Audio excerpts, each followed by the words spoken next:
પાઠ 10 અખબારી નોંધ.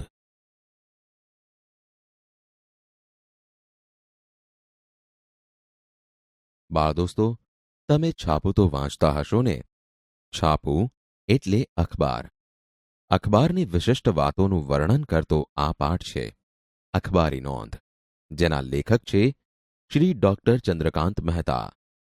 તેમનો જન્મ 6 ઓગસ્ટ 1939ના રોજ થયો હતો. તેઓ અમદાવાદ જિલ્લાના ધોળકા તાલુકાના સરોડા ગામના વતની છે અને હાલ તેઓ અમદાવાદમાં રહે છે. તેઓ ગુજરાતી અને હિન્દી ભાષાના સુપ્રસિદ્ધ સાહિત્યકાર છે. તેઓ ગુજરાત યુનિવર્સિટીના ઉપકુલપતિ તરીકે અને યુનિવર્સિટી જર્નાલિઝમ વિભાગના વડા તરીકે રહી ચૂક્યા છે. ગુજરાતી, હિન્દી અને પ્રાકૃત ભાષામાં તેમના 123 જેટલા પુસ્તકો પ્રગટ થયા છે.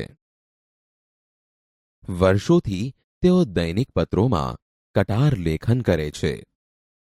બાળદોસ્તો, અખબારી નોંધ એ પાઠમાં લેખકે પ્રેસનોટ વિશે સરળ ભાષામાં માહિતી આપીને એમાં આવતા કેટલાક સમાચારલક્ષી લેખનના જરૂરી નમૂના રજૂ કર્યા છે.